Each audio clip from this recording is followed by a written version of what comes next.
And tonight, officials from the Department of Homeland Security tell NBC News federal investigators are looking into whether 50 children who were illegally employed by Packers Sanitation Services, or PSSI, some as young as 13, were victims of human trafficking. In August, the Department of Labor opened an investigation into PSSI, scouring company records from 50 locations. So far, they say, at least 50 children were found to be working graveyard shifts for PSSI and at least 5 locations, including the Grand Island plant and a second JBS Foods plant in Worthington, Minnesota. Audrey Lutz has been helping migrant children who say they worked at the Grand Island plant. It was the hardest phone call of my career to receive, that there were children and young children, 13 and 14, working out at the meatpacking plant and on the cleaning crew. In court filings, the company did not deny hiring children, but attributed it to rogue individuals who presented fake identification. You met them.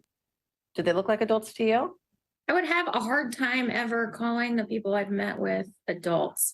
They certainly look, especially the youngest middle schoolers, no way to pass as an adult. The children may have been part of a trafficking scheme that led them to work at a slaughterhouse in her town of just over 50,000 people. There's too many coincidences with these children to think that this wasn't some kind of plot. Entertained by a trafficker, a coyote, a smuggler, or potentially even somebody who worked for PSSI. Various sectors across France went on strike today. They joined marches in protest of the government's proposed pension reform plan that raises the retirement age, a very big deal.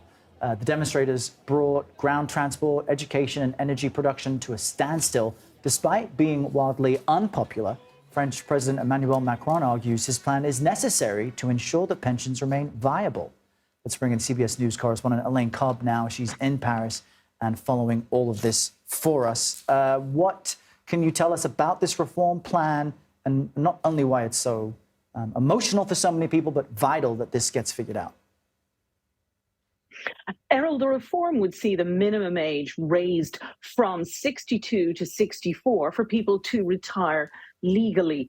And it would also increase the number of years people would have to work in order to retire on a full pension. President Macron says that's necessary because the system is just costing too much and France simply cannot afford for so many people to retire so young. Argentina is facing one of its worst droughts in recent years. The dry conditions in the South American nation is now impacting the livelihood of farmers. According to the Rosario Stock Exchange, Argentina has lost half of its seasonal soybean harvest in the main production area, the central region of the country. The worst affected of them being in Cordoba, Buenos Aires and Santa Fe. It hasn't rained for several months. We have a very large deficit of many millimeters. We lost practically all the winter crops. We lost the barley crops. We lost the wheat. We lost the legumes that are shown in winter, such as vetch and all the summer crops, soya, corn, sorghum and sunflower, were sown much later than they are normally sown.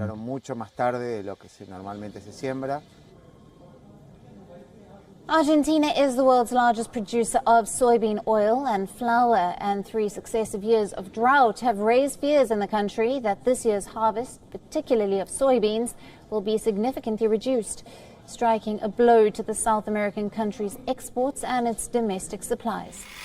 It's the great potato famine. Supermarket freezers left in the cold. Probably a number of weeks, if not months. What to do when the chips are down? Some takeaways are now substituting anyone for sweet potato.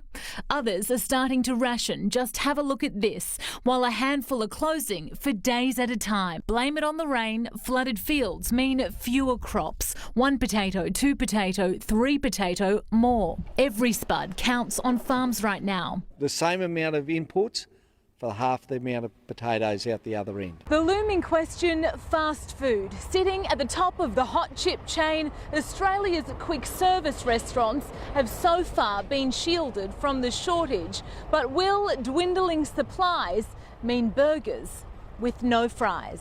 Fast food was today tight-lipped. From McDonald's, Australia's biggest buyer of fries, no response. From KFC, which ran out of lettuce last year, no word either. But Red Rooster and Oporto say supplies are under pressure.